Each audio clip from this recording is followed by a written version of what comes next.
So this is just something I wanted to touch on in terms of like when we talk about Islam, and obviously I've done that video on Islam and slavery, and just how, you know, most people say like all Muslims, they're that like it's a Muslim brotherhood, it's an ummah, but there is very real like racism even in like the modern world towards Black Muslims, and I think obviously we do need to talk about it when and as it comes up, because the underlying things in Islam as well are very much like pitted against Black people. So we'll go through a few hadith as well, but this is an article about Muslims and Black Muslims and what they face in the dating world.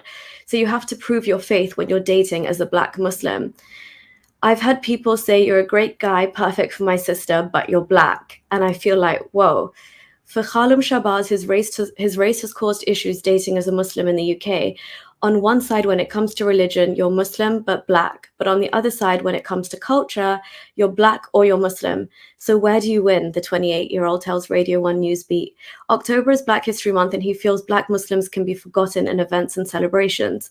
Khalum from Birmingham, England, senses the tension when it's time to meet a family member or someone he likes.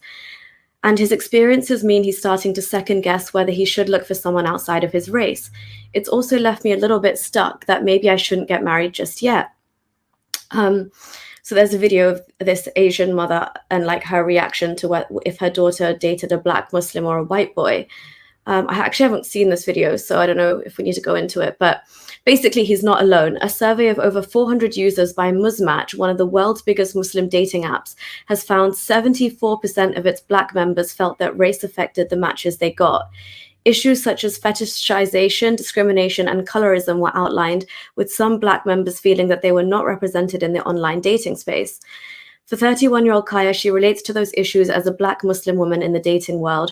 It's not always done intentionally, but I've found that there are a lot of men that say things like, you look very exotic, and that they'd love to have a Black wife and brown babies. It becomes tokenism and is not actually a compliment to anybody. She feels that there are some cultures which discriminate against Black Muslims, and I can definitely vouch for the racism within the Pakistani community because I've seen it firsthand.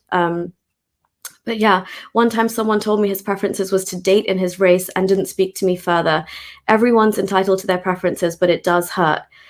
The experiences Khalum and Kaya have had in dating mirror what things can be like in wider society for Black Muslims. Khalum, who was born a Muslim, says people tend to look at me in another way, and he often gets asked when he converted to Islam. Zainab Hassan, a makeup influencer, feels like you have to perform to prove you're Muslim as a Black person, which isn't the case for others. Your environment makes a big difference because when I'm in Nigeria, being Black and Muslim is just what everybody is. I feel like since I started wearing my hijab, I'm visibly Muslim, the 27-year-old from Manchester says. So basically, it's describing this prevalence of an anti-Blackness within some Muslim communities. If you do something wrong, it's like, of course, she's only a Black Muslim. It's expected. Kaya is a convert to Islam and is sad such discrimination exists, saying her devotion to Islam is no less than those born into the faith. There are problems coming from a different culture. There are certain expectations that individuals and families have that aren't Islamic, but cultural. She says her ex-husband's family caused issues because they were not happy with the fact that he married a Black woman, but I couldn't hide that I was Black. So anyway, you guys get the picture, but obviously it does hurt me when I know that Black people convert to Islam just because of what Islam says about them and how it's treated them in its past. So just a quick insight into one of the hadiths. Sunan an-Nisa'i. It was narrated that Jabir said, a slave came and pledged to the Prophet to emigrate, and the Prophet did not realize that he was a slave. Then his master came looking for him. The Prophet said, sell him to me, and he bought him for 2 Black slaves. Then he did not accept the pledge from anyone until he asked, is he a slave? So there we go as well. 2 Black slaves are equivalent to one of another kind of slave. Yeah. And there's Black raisin. Yeah, Black raisin as well. I've got that one as well. Yeah, let me get it. Black slave girls, Black slaves were very much prevalent in Islamic history throughout it. As Messenger said, you should listen to and obey your ruler, even if he was an Ethiopian Black slave whose head looks like a raisin. Now, I do want to say that I don't think Islam was inherently racist in its message, because there are plenty of other hadiths as well where Islam or Muhammad did say that, no black is above white, or white is above black, or Persian above Egyptian, or Hey, you have not etc. watched my final sermon video. I That came have. afterwards. I That is have. not what the original sermon says. Yeah, But no. okay. I understand your general point though. But yeah, Yeah, I'm not that talking from example. I'm talking from the ideological point of view. Yes, I know that there's a little bit of a problem with that one, that no Arabi is above Ajami, etc. I know there's a little bit of it, but theologically, it doesn't have that problem. It doesn't make that distinction. In practicality, yes, they were racist. People have always been racist towards people who don't look like them, be it brown man in a white man's country, or a Chinaman, as they like to call them in the Wild West, or even black people in brown man's country.